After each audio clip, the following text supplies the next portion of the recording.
नमस्कार, जय श्री राम, हर हर महादेव। किसी भी आंदोलन के 3 चरण होते हैं। पहले चरण में एक फेस ढूँढा जाता है, उसके नाम पर आंदोलन, लेकिन आपको भी पता है उस फेस के नाम पर भीड़ आती नहीं है। और फिर उसके बाद, ये मैं भारत के संदर्भ में बता रहा हूँ, दुनिया के और देशों के संदर्भ में अलग-अलग आयाम जुड़ते हैं, क्योंकि वहाँ की डेमोग्राफी, वहाँ के प्रजातंत्र या फिर जैसा भी सिचुएशन है उसके हिसाब से। प्रजातांत्रिक देशों में ही आंदोलन हो पाते हैं। पहली बात तो ये, वामपंथी देशों में ट्रक चल जाता है, कहीं-कहीं टैंक भी चलाया जाता है अगर आप चाइना जैसे देश में रहते हैं तो। एनीवे, हम वहाँ नहीं जाएँगे। भारत में आंदोलन के चरणों के बारे में बात हो रही थी। तो आंदोलन का चेहरा ढूंढा जाता है, पहले कॉज ढूंढते हैं कि इस कॉज के नाम पर। अब डिपेंड करता है कि वो कॉज कितना बड़ा है। यहां पर धर्मेंद्र प्रधान के इस्तीफे के नाम पर शुरू हुआ एक आंदोलन। आज मोदी की मां बहन, एक तो समझ में नहीं आता इनके हर प्रोटेस्ट में मोदी जी को और अमित शाह जी के मां को गाली देने में इनको क्या मजा आता है, और फिर कहेंगे हमें सपोर्ट नहीं मिल रहा है। तो सपोर्ट देने के लिए देखिए, आप सांप पालोगे अपने घर में तो सर वो आपको भी डसेगा। मैं सांप से किसी नेता का तुलना नहीं कर रहा हूं, मैं बस एक बता रहा हूं। तो भीम आर्मी के चीफ भी गए, उन्होंने बोला कि कितनी भीड़ चाहिए, 20 तारीख को आ जाएगी। आ ही जाती है उनके नाम पर, भले लोग जेल जाए। इसके बाद हेला लैंग, जो कि विदेशी पत्रकार हैं, और मैं बता दूं ये बांग्लादेश में अग्रणी भूमिका में थी जब बांग्लादेश में वो सारा प्रकरण हुआ। आदित्य राज कौल ने पूछा कि who is going to win FIFA World Cup. ठीक है भाई, सभी लोग खेल देखते, पूछ सकते हैं। अब वहां पर ये कोई मतलब है उसको कोट करके, there is a hunger strike on your country, तो 50 लोग और कर रहे हैं, सिर्फ उसी हंगर स्ट्राइक के बारे में काहे बात करें? गजब दोगलापन है। तुमको अगर लगता है कि भारत के प्रजातंत्र में इन्फ्लुएंस पैदा करके तुम भारत के सरकारों को गिरा सकती हो, तो वो दिन लद गए। समझ गई? तुम जैसे दोगलों को हम लोग अच्छी तरह समझते हैं। तो हमारे साथ अवनीश सर जुड़ चुके हैं। सर, वीडियो में आगे बढ़े उससे पहले एक बात और, फाइनली पवन खेड़ा भी ज्वाइन कर लिए। अरविंद केजरीवाल बोले कि शिक्षा मंत्री तो सोनम वांगचुक को ही होना। तो अरविंद केजरीवाल अगर प्रोटेस्ट करे 15-20 दिन का, मरने की हालत पहुंचे, तो पीएम पद के लिए भी दावेदारी ठोक सकते हैं केजरीवाल, बिना चुनाव जीते। सर जी अभिषेक जी, सबसे पहले तो आपको नमस्कार, सभी दर्शकों को भी प्रणाम। 2 लाइनें मुझे याद आ रही हैं, फिर चलते हैं। महफिल में जिस शख्स का कद सबसे बड़ा था, महफिल में जिस शख्स का कद सबसे बड़ा था, वो शख्स किसी और के कांधे पर खड़ा था। ये जो तिलचट्टेबाजी का पहला दिन आप उठा लीजिए, पहले दिन से ये तिलचट्टाबाजी, और इसका जो मुख्य किरदार जो तिलचट्टा है, मुझे तो उसका नाम भी याद नहीं रहता, आप अगर बता दीजिए। वो कुरूप सा लड़का जो, ठीक है, मैं हाँ वही जो भी है, कुरूप रूप नहीं कह रहा मैं। पहले दिन से जरा उसका आप मोडस ऑपरेंडी देख लीजिए, आपको चीजें पता लग जाती।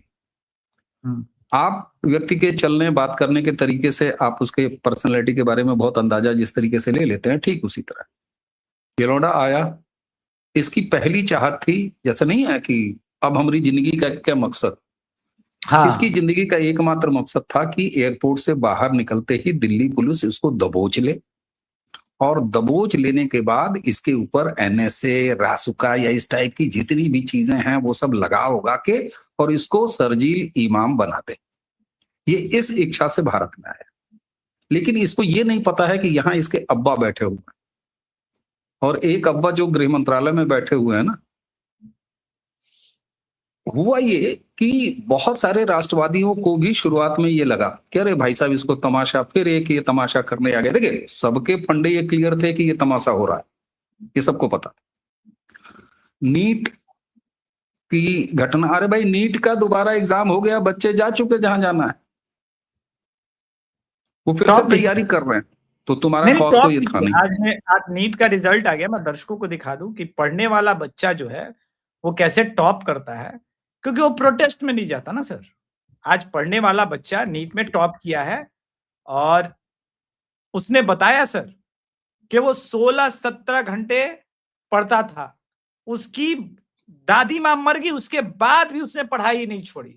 तो पढ़ने वाले बच्चे का तो लक्ष्य क्लियर है, कहां प्रोटेस्ट में ये गया। तो इसीलिए तो मैं कह रहा हूं, न सिर्फ पढ़ने वाले बच्चों का पहले दिन से फंडा क्लियर था कि ये हमारे हक की कोई बात नहीं हो रही है यहाँ पर, ये विशुद्ध पॉलिटिक्स है। और आप सोचिए, इस देश में हमारे बच्चे से लेके, जो हमारे बच्चे हैं वो 16-17 घंटा पढ़ता रहा ना वो बच्चा, इसलिए वो कामयाब हुआ। तो यानी उन बच्चों से लेके और इस देश का सामान्य मतदाता, हम आप जैसे लोग भी पहले दिन से ये समझ रहे हैं कि ये पॉलिटिक्स हो रही है।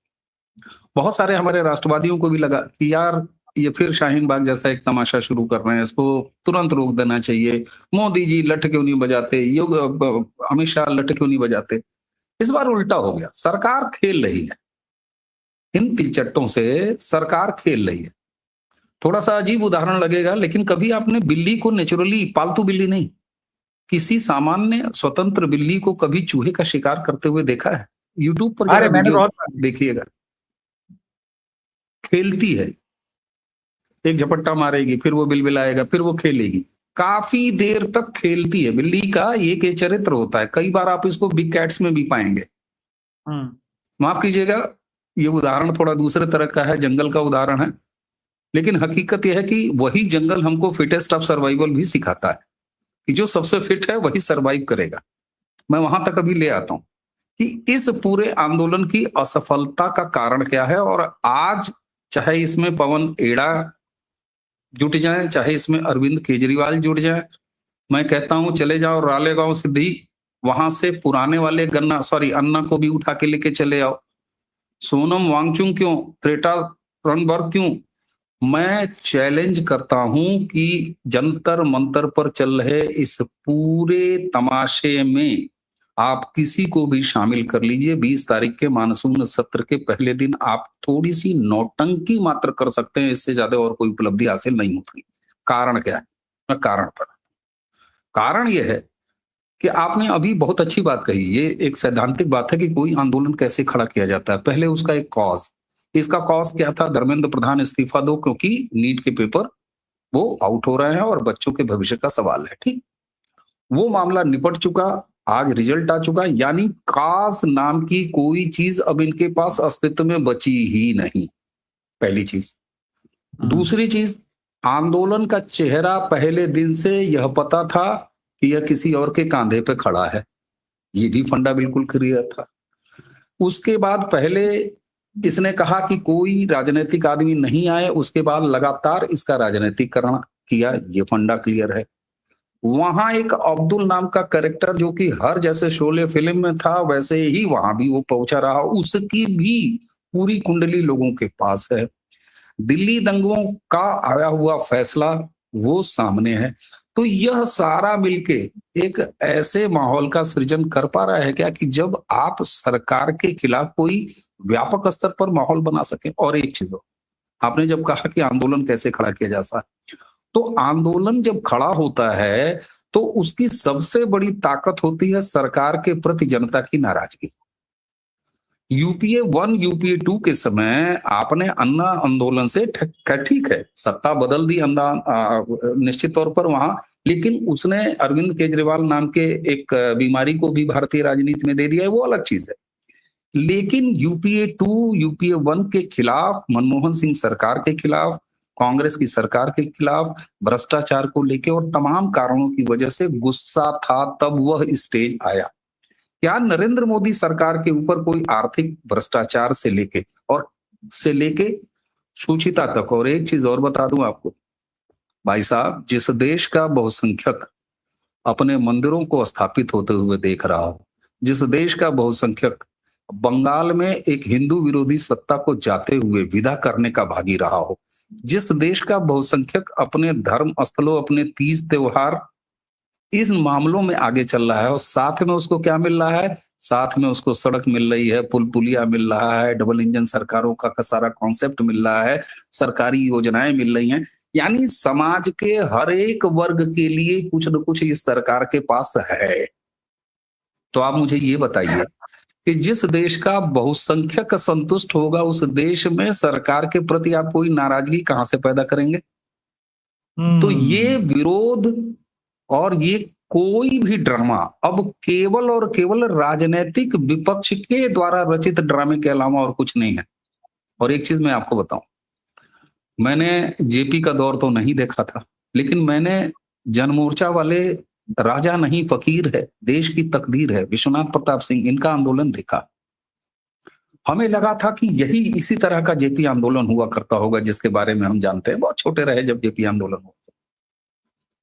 लेकिन उस आंदोलन की असफलता के बाद जब बीपी सिंह चला करते थे, ऐसी 4-5 सभाएं हम लोगों ने ज्वाइन किया, तो वो एक फाइल्ड डायरी छोटी सी रखते थे और निकालते थे, कहते थे बेफोर्स का जितना है सब कुछ इसमें लिखा हुआ है, जैसे ही इनकी सरकार गिरेगी मैं इनके खिलाफ केसेस करूंगा। कुछ हुआ नहीं हुआ, सत्ता में आ गए फिर चलेगी भी गए। ठीक वही याद अरविंद केजरीवाल ने बनाया। और एक चीज जान लीजिए, जनता जब कोई भी आंदोलन खड़ा होता है तो उसकी तासीर को समझती है और पिछले अनुभव से आगे के लिए अपने फिल्टर्स बनाती है। जनता के सामने भारत में किसी आंदोलन से निकला हुआ कोई राजनीतिक समाधान रिसेंट वाला अरविंद केजरीवाल का है। आप मुझे ये बताइए वह कितना सफल है, कितना स्वीकार्य है। अगर स्वीकार्य होता तो क्या दिल्ली से सत्ता बाहर होती? नहीं होती। पंजाब की स्थिति ऐसी होती, परफॉर्मेंस के लेवल पर देख लीजिए, कल को सरकार भी चली जाएगी। तो जनता आज ये जानती है, आवाम ये जानती है कि हमारे अनुभव इधर आंदोलन के अच्छे नहीं रहे हैं। और ऐसे में यह पूरा जो कुछ भी आपको दिखाई दे रहा है, इसका आधार सिमटेगा। इसमें नेता आपको बढ़ते हुए दिखाई देंगे, नेताओं के पीछे भीड़ दिखाई देगी, वह सब होगा, नंबर्स बढ़ेंगे, लेकिन असर नहीं बढ़ेगा। कारण ये कि इस देश में जो मौजूदा सरकारें चल रही हैं उसके खिलाफ कोई ऐसी वजह नहीं है। वरना तो आप ये बताइए, राहुल गांधी कहे सड़क पर निकलो, कोई निकला? नहीं निकला। अरविंद केजरीवाल ने कहा सड़क पर निकलो, कोई निकला? नहीं निकला। बाहर के लोग भी यहां इंटरवेन करना चाहते, नहीं हुआ। तो सवाल यह है कि आप कुछ विरोधी पार्टियों की मुखपत्र या मुख आवाज तो बन सकते हैं, लेकिन आप उसको जनता में नहीं ले जा सकते। इसलिए 20 तारीख हो, चाहे 22 तारीख हो, चाहे 40 तारीख हो, ये नेताओं को इकट्ठा कर सकते हैं, जनता के अंदर सेंटिमेंट पैदा नहीं कर सकते। क्यों? क्योंकि सरकार के खिलाफ ऐसी कोई वजह नहीं है कि जिसके लिए गुस्सा हो। बाकी आप मोदी विरोध करते रहिए, उससे कोई फर्क नहीं पड़ता। मोदी विरोध करने के लिए तो अभी भी लोग कह देंगे 60% वोट मोदी के खिलाफ जाता है, तो जाता है। 14 से सरकार किसकी चल रही है? नहीं, ये तो बड़ी विचित्र बात है कि आप कह रहे थे नॉन पॉलिटिकल आंदोलन है और फाइनली पॉलिटिकल ही भीड़ आपको जुटानी पड़ रही है। मतलब उसके बाद आयशा वाले आ जाए, हैं, वो सब आ ही जाएंगे, एसएफआई वाले आ ही जाएंगे। ये काव्या है, ये चैट जीपीटी से पढ़ के अपना वीडियो रिकॉर्ड कर रही है। पेपर लीक्स की नहीं है, ये लड़ाई बहुत बड़ी है और ये शुरू हो जाती है जब एक बच्चा पहला कदम लेता है स्कूल के, स्पेशली इंडिया के गवर्नमेंट स्कूल्स के। अब फिर यहाँ पर चैट जीपीटी से मैं इस देश के मैं दर्शकों आपको पता है इसका क्यों दिखा रहा हूं? मैं ये बता रहा हूं, इस देश के एवरेज लेफ्टिस्ट का ये आईक्यू है जो 4 मिनट बोल नहीं सकते। अभी मैं 1-1 घंटे का लाइव करता हूं, सर 1-1 घंटे की रिकॉर्डिंग करते हैं। हमारे पास कंटेंट के नाम पर पॉइंट्स होते हैं, बिंदु होते हैं, जिस पर हम लोग जिन जिन बिंदुओं पे बात करना चाहते हैं। यहां तो बिंदु भी नहीं होते क्योंकि सर को फोन करता हूं और रेगुलर इस बेसिस पे बात करनी है। सर आप पवन खेड़ा को ले ही आए, केजरीवाल साहब कह रहे हैं कि सोनम वांगचुक को बना ही दो एजुकेशन मिनिस्टर, तो फिर इस देश में चुनाव की क्या जरूरत है? मैं भी कल जाता हूं धरना करने, बोलता हूं कि सर जब तक मुझे आईएएस आईपीएस नहीं बनाओगे तब तक मैं जान दे दूंगा साला। तब तो इस देश में इन्हीं सब मुद्दों पर बात होगी। ये क्या बकवास है सर? ना ना ना ना, ये प्योर बकवास है। और आप जो कह रहे हैं कि फिर इस देश में चुनाव क्यों ना हो, इस देश में चुनाव क्यों नहीं हो भाई? इस देश में चुनाव हो रहा है। 2014 में हुआ, 19 में हुआ, 24 में हुआ, 17 में हुआ, यूपी में 22 में हुआ, अभी असम में चुनाव हुआ। मेरा पॉइंट वो नहीं है सर, चूंकि विपक्ष को जनता लगातार हरा रही है, तो ये मैं समझ रहा हूं आपकी बात, मैं वहीं आ रहा हूं, मैं थोड़ा सा घुमा के अभिषेक भाई वहीं आ रहा हूं, मैं इनको सुना रहा हूं। भाई इस देश, आप कह रहे हैं कि इस देश में सोनम वांगचुक को बना दो, क्यों? क्योंकि 18-20 दिन भूखे रह लिए हैं। मैं कह रहा हूं कि यह देश उस समय क्या कर रहा है। जब तुम ये कह रहे हो, मैं आपको नहीं कह रहा, जब तुम ये कह रहे हो कि फलाने को बना दो, ढिकाने को बना दो, या सरकार गिरा दो, फलाने का इस्तीफा ले लो, तो यह देश क्या कर रहा है जरा उसके सामने देखो। यह देश 14 में चुनाव लड़ रहा है, यह देश 19 में लड़ा, यह देश 24 में लड़ा, यह अलग अलग राज्यों में लड़ रहा है, यह अभी बंगाल में लड़ा, ये उत्तर प्रदेश में कल को लड़ेगा, 2 चुनाव लड़ चुका है। सवाल ये होता है कि तुम राजनीतिक रूप से नरेंद्र मोदी और भाजपा की एनडीए की सरकार को हरा नहीं पा रहे हो, तो यहां बैठ के तुम कैसे हराओगे? कारण क्या? तुमको तो 29 में जाके हराना पड़ेगा ना, और 29 में ईवीएम पर जाके हराना पड़ेगा बाबू। और जब तुम ईवीएम तक जाकर हरा नहीं पा रहे हो तो ये विशुद्ध राजनीतिक आंदोलन नहीं है तो क्या है? इसमें अगर पवन खेड़ा नहीं आते तब मुझको आश्चर्य होता, इसमें अगर चंद्रशेखर नहीं आता तब मुझे आश्चर्य होता। राहुल क्यों नहीं आ रहे हैं? आप पवन खेड़ा पर रुके हैं, अरविंद केजरीवाल पर रुके हैं। मैं ये चाहता हूं कि 20 तारीख को इस पूरे आंदोलन का नेतृत्व राहुल गांधी को करना चाहिए, और अब राहुल गांधी को सड़क पर उतरना चाहिए। कम से कम 1500 2000 लोगों की व्यवस्था तो चंद्रशेखर कर ही दे रहे हैं, केजरीवाल कर ही दे रहे हैं, तो उतरो। आप उतर के आप क्या कर लोगे? मैं एकदम टेक्निकल सवाल पूछ रहा हूं, क्या कर लोगे? उतरने के बाद तुम्हारे कोई इस्तीफा दे देगा? नहीं देगा। कारण क्या? तीसरी बार चुन के इस देश की जनता ने बैठाया है। अगर औकात हो, बिसात हो, हिम्मत में हो तो अभी से तैयारी करो, इस लड़के को भी अपनी पार्टियों में शामिल करो, एक बड़ा भिंडी गठबंधन फिर से तैयार करो, 2029 में मुकाबले में आओ। जनता, हम और आप, अभिषेक जी, हमारे सारे दर्शक मतदान केंद्र पर जाएंगे, फैसला करेंगे। तुम गलत जगह खेल खेल रहे हो। फुटबॉल के मैदान में क्रिकेट नहीं होता पुत्र। तुम आपने एक बहुत इंपॉर्टेंट बात कही, सॉरी इंटरप्ट कर रहा हूं सर, आपने इंपॉर्टेंट बात कह दी। तुम ये जो खेल खेल रहे हो, तो क्या अब हम यहां से लेकर के अगले 3 साल ऐसे ही अलग अलग प्रकार के आंदोलन देखेंगे? आप ये बताइए, 2014 के तुरंत बाद अवार्ड वापसी शुरू हुई। यह देश आंदोलनों से खाली कब रहा है? 2014 से। 2014 में नरेंद्र मोदी आए, सबसे पहले पुरस्कार अवार्ड वापसी ये शुरू हुआ, उसके बाद इंटॉलरेंसी ये शुरू हुआ, उसके बाद नीम की डाली कड़वी है, कड़वा है नरेंद्र मोदी। अब शब्द क्या कहूं, जेनुगन एक्टिव हुआ। मार्च सर, महाराष्ट्र में किसान मुक्ति मार्च भी शुरू हुआ था, जिसे जो पॉपुलर नहीं हुआ। आप याद कीजिए, उसके बाद राहुल गांधी की ये भारत तोड़ो यात्रा, ये क्या थी? तो ये तो पूरा एक सिलसिला चल रहा है। किसान आंदोलन क्या था? शाहीन बाग क्या था? सवाल ये मैं कह रहा हूं कि यह देश आंदोलनों से खाली नहीं है, और सारे के सारे आंदोलन अब तक राजनीतिक ही रहे हैं, कोई आंदोलन गैर राजनीतिक नहीं रहा। एक आंदोलन गैर राजनीतिक अगर मैं उदाहरण के तौर पर गिनाऊं तो इस देश का सनातनी जैन जी जब यात्रा करता है और यात्रा में लाखों लोगों के साथ चलता है, धीरेन्द्र ब्रह्मचारी नाम का, तो वह भारत को जोड़ने की यात्रा है। बाकी एक हमारे शंकराचार्य, कांग्रेसी शंकराचार्य, वो भी तो कर रहे हैं। पहले गौ यात्रा निकाले, गौ संरक्षण की यात्रा बंगाल में नहीं होती थी इनसे।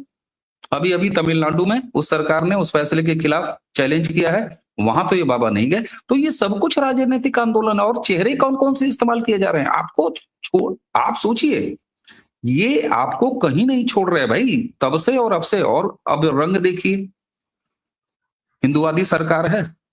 27 का चुनाव उत्तर प्रदेश में, एक कांग्रेसी संत अभी मुक्तेश्वरानंद को विधानसभा वार घुमाया जा रहा है, ये प्रयास है। तो कब ऐसा नहीं रहा है कि अगले 3 साल ऐसा नहीं रहेगा? और मैं एक चीज और कर दूं भाई साहब, ये बताइए, आप लोग कितने बेरहम लोग हैं। आप सत्ता छीन ले रहे हैं, आप सरकारों में नहीं रहने दे रहे हैं, आप किसी पब्लिक में कोई क्रेडिबिलिटी इनकी छोड़ नहीं रहे हैं, उसके बाद कह रहे हैं कि तो ये आंदोलन में भी बिजी नहीं रहे, तो क्या करें, कटिया तोड़ें? हमें ध्यान इस पर देना है। और महत्वपूर्ण बात यह है कि इस देश का बहुसंख्यक, जब मैं बहुसंख्यक कहता हूं तो इस देश का बहुसंख्यक मतदाता वो क्या कर रहा है। 2014 से वो लगातार इस तरह की सरकार चुन रहा है जो उसके हित के काम कर रही है, चाहे वो विकास के काम हो, चाहे वो अंतर्राष्ट्रीय स्तर पर भारत के हो, इकोनॉमिक डेवलपमेंट हो, चाहे वो इस देश की राष्ट्रीयता, इस देश की धर्म, इस देश की संस्कृति, उसके संवर्धन का काम हो, तो वो काम वो कर रहे हैं। इसीलिए एक बहुत अच्छे सुंदर महल में भी उसके बेसिन के नीचे, उसके कमोड के नीचे, उसके सीवेज के नीचे तिलचट्टे तो मिलेंगे ही ना। तो जब कोठियां तिलचट्टों से मुक्त नहीं है तो हमारा भी तो ये साफ साफ चलता है। महत्वपूर्ण ये नहीं है कि ये आंदोलन कर रहे हैं, महत्वपूर्ण ये है कि इनके आंदोलनों के समय ये इतिहास में याद रखा जाएगा कि भारत का मतदाता क्या कर रहा था। भारत का मतदाता लाउड एंड क्लियर है, उसका कॉन्सेप्ट ऊपर से लेके और समाज के अंतिम आदमी तक क्लियर है। उसको ये पता है कि हमें देश में सरकार लगातार बनाए रखनी है। दूसरा, उसे पता है अगर वो सुदूर 24 परगना में भी बैठा हुआ है तो उसको पता है कि हिंदू विरोधी सरकार, सनातन विरोधी सरकार, जो कि अंततः राष्ट्र विरोधी होगी, उसको हमें हटाना है। तो भाई साहब 2014 से लगातार चल रहा है, वो अपना काम कर रहे हैं, जनता अपना काम कर रही है। इसलिए महत्वपूर्ण यह नहीं है कि नकारात्मक लोग क्या कर रहे हैं, महत्वपूर्ण हमें ये देखना होगा कि इस देश की जो सकारात्मक आबादी है वो क्या कर रही है, और वो कर रही है डबल इंजन सरकारों का एक्सपेंशन। That's it. ठीक ठीक।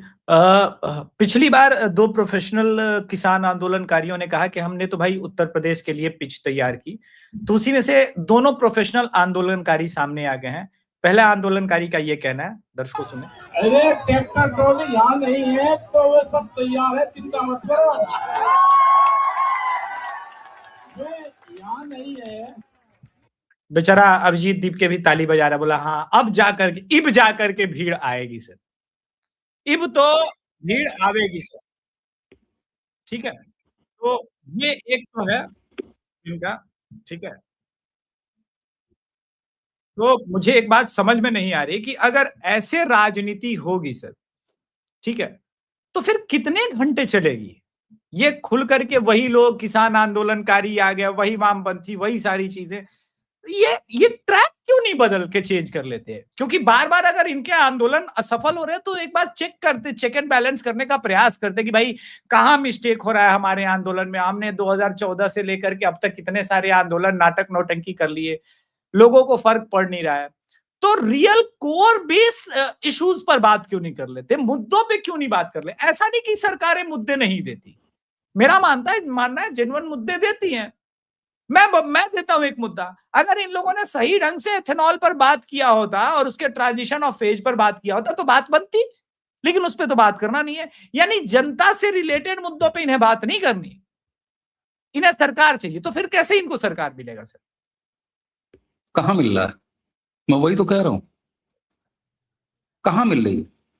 आप ये बताइए, एक बड़े आंदोलन से निकल के आया था अरविंद केजरीवाल, दिल्ली में उसको कंटिन्यू रहना चाहिए ना, कहां रहा? पंजाब में भी सत्ता जा रही है। और एक चीज बताएं, इनको ये नहीं, ऐसा नहीं है कि इनको पता नहीं है, इनको अंदर से पता है कि यार हम इस आदमी को चुनाव में नहीं हरा सकते, ये इनको पता है। अब जब किसी को ये पता कि यार इस आदमी को हम चुनाव में नहीं हरा सकते, तो फिर आप अलग अलग तरीके खोजेंगे ना। तो ये इनकी मजबूरी है कि बिना मुद्दे के सरकार को घेरने के लिए इस तरह की कवायद करें। ये भी जान रहे हैं ये हम नेट प्रैक्टिस कर रहे हैं, इससे उखड़ने वाला कुछ नहीं है। मैं फिर कह रहा हूं आपसे, लेकिन जब आप हाथ में, अब ये बताइए, सोनम वांगचुक ने बयान पकड़ लिया है, अब वो उठे कैसे? आप पिछले 36, 48, 44 घंटों से देखिए, विपक्ष ने शुरू कर दिया है कि नहीं नहीं सोनम, आप जो है बहुत कीमती हैं, आप अपना अनशन खत्म कर दीजिए, आप अपना ड्रामा खत्म कर दीजिए, धरना खत्म कर दीजिए। तो ये भागने के रास्ते खोज रहे हैं। सवाल ये होता है कि इनको इसके अलावा कुछ आता नहीं, ये कंस्ट्रक्टिव विपक्ष नहीं है। आप निराश होंगे, आप जो अभी कह रहे हैं कि बहुत सारे मुद्दे हैं जिन पर सरकार को घेरा जा सकता था, लेकिन अगर ये कंस्ट्रक्टिव अपोजिशन होते तब तो ऐसा करते। आप मुझे ये बताएं कि जिस विपक्ष का आईक्यू लेवल, आंदोलन का लेवल इस स्तर का हो, विजन इस स्तर का हो कि सीजीआई साहब एक खास संदर्भ में काकरोच शब्द का इस्तेमाल कर रहे हों, वो वहां पर जो वकालत के पेशे में जो नॉन सीरियस लोग आते हैं उनको कह रहे हों, और एक सुदूर बैठा हुआ व्यक्ति जो कि एक पोषित व्यक्ति है वो कॉकरोच नाम की पार्टी बना लेता है। तो आप सोचें जरा कि इस स्तर पर, तो ये केवल उस वर्ग को अट्रैक्ट करने के लिए। आप मुझे ये बताइए, इस पूरे ड्रामे की अब तक की उपलब्धि क्या है? पवन खेड़ा, अरविंद केजरीवाल, फलाने किसान नेता, ढेकाने किसान नेता, इसके अलावा और उपलब्धि क्या है? 4-6 वो नई लिंग के, नऊस लिंग के, इस तरह के लड़के, यही उपलब्धि है। बकोस बकोस के खाना खाने वाले, और मैं आपको वहां प्रैक्टिकल चीजें बता रहा हूँ क्या हो रहा है। बहुत से लौंडे अभिषेक भाई बड़ा मजा ले रहे हैं, अभी अपने सूत्रों से पता करिएगा। आराम से शाम को पहुंच जा रहे हैं आउटिंग करने के लिए, खाना खा रहे हैं, दबा के 2-4 घंटा वहां रह रहे हैं, ही खूकू कर रहे हैं, उसके बाद चले आ रहे हैं। तो ये इनकी उपलब्धि है। अब इस देश के विपक्ष को, जो राजनीतिक इस्टेब्लिश्ड विपक्ष है, हालांकि ये भी अब पार्टी बना के बैठा हुआ है, तो ये भी प्योर पॉलिटिकल इसका ड्रामा है। अब इनको, जो कि मानसून सत्र में बड़े काम सरकार लेकर आने वाली है, उसके खिलाफ केवल एक माहौल बनाना है। लेकिन किसके लिए माहौल बनाना है? जो उनका अपना वर्ग है उसको ये दिखा रहे हैं कि हम घर में सोए हुए नहीं हैं। यह भी बहुत अच्छी तरीके से जानते हैं कि इस तरह के ड्रामों से भारत में कोई असर नहीं होने वाला। तो इसलिए ये अपने समर्थक वर्गों को केवल ये दिखा रहे हैं कि भाई मैं देख यार, मैं हूं। अब इसमें कई वजह हैं। इसमें वैचारिक वजह हैं, जिससे राहुल गांधी जैसे लोग मजबूर हैं। इसमें सोनम वांगचुक की पहली प्रवृत्ति देखिए, फॉरेन फंडिंग पर रहने वाला ये व्यक्ति है, तो इसके अपने बयान भी हैं। इसके अलावा बहुत से और आप संगठन देख रहे हैं, आपने नाम ही लिया, वामपंथी जितने छात्र संगठन हैं, एनएसयूआई है, वो सारी चीजें हैं। तो ये सब अपने अपने एजेंडे पर केवल अपने लोगों को ये दिखाने की कोशिश कर रहे हैं कि यस वी आर हियर, हम कुछ कर रहे हैं। जी, तमाम डिस्कशन के बाद मेरा दर्शकों ऐसा मानना है कि मुझे पता था कि कैबिनेट एक्सपेंशन अगस्त में ही होगा। हुआ ये कि राष्ट्रवादी मीडिया के पहली बार यूट्यूबर्स ने सुनियोजित ढंग से, मैं ये नहीं कह रहा हूं कि उनके पास क्या इंफॉर्मेशन थी, सबके पास कुछ ना कुछ होता है टाइमिंग को लेकर के, इधर एपिसोड करना शुरू किया, कैबिनेट एक्सपेंशन हो रहा है। अभिजीत दीपकैन गैंग को और सोनम वांगचुक को भी लगा कि भाई यही मौका है, धर्मेंद्र प्रधान का तो गारंटी कैबिनेट एक्सपेंशन में जाएगा, बैठ जाता हूं धरने पर और क्रेडिट मिल जाएगा मुझको। अब सत्य बात यह भी है कि सरकार ने भी सोचा था कि 20 तारीख से पहले हम कर लेंगे कैबिनेट एक्सपेंशन, यह भी मैं जानता हूं, लेकिन इनकी नौटंकी देख के बोला करना तो है ही, अब अगस्त में करेंगे, हो जाने दो मानसून सत्र समाप्त। अब यहां 16 दिन से बैठे हैं, न छोड़े बन रहा है न निगले बन रहा है, क्योंकि अब करे तो क्या करें। तो मैं तो कहूंगा कि पहली बार कलेक्टिव ढंग से राष्ट्रवादी यूट्यूबर्स की जीत हुई है। ये राष्ट्रवादी यूट्यूबर्स के चक्कर में फंस गए, क्योंकि सभी यूट्यूबर्स ने लिटरली बनाया वीडियो। तो राष्ट्रवादी यूट्यूबर्स, आप लोगों ने अत्याचार तो किया है, ये तो आपको मानना पड़ेगा कि आपके खेल में ये फंसे। और आज तक क्या होता था कि हम वामपंथियों के खेल में फंसते थे, वो झूठ और कुछ फरेब का अपने हिसाब से कुछ लेके आते थे, सफाई देते थे। ये पहला केस है। तो अब मुझे बड़ी प्रसन्नता हो रही है कहते हुए कि प्रारब्ध जैसे चैनल्स का होना अब सफल हो रहा है। मोदी जी को लग रहा होगा कि नहीं, यह भी ठीक काम है, होना जरूरी है। Closing comment sir. Closing comment यही है, देखिए मैं एंटरटेनमेंट हल्के ढंग से नहीं कहूंगा कि इस तरह के एंटरटेनमेंट चलने चाहिए या इनकी जगह बनती है, आराम से कहा जा सकता है, लेकिन नहीं, गंभीरता से कहने की आवश्यकता ही है। मैं बार बार दोहरा रहा हूं, चौथी या 5वीं बार दोहराता हूं अंतिम रूप से। महत्वपूर्ण ये नहीं है कि इस देश में नकारात्मक शक्तियां क्या कर रही, महत्वपूर्ण ये है कि जो सकारात्मक और राष्ट्र प्रेमी जनता है वो क्या कर रही है। 2014 से राष्ट्र प्रेमी, राष्ट्र को प्रथम रखने वाली जनता अपने फंडे में क्लियर है और उसको लगातार आगे बढ़ा रही है, न सिर्फ केंद्र में बल्कि अलग अलग राज्यों में।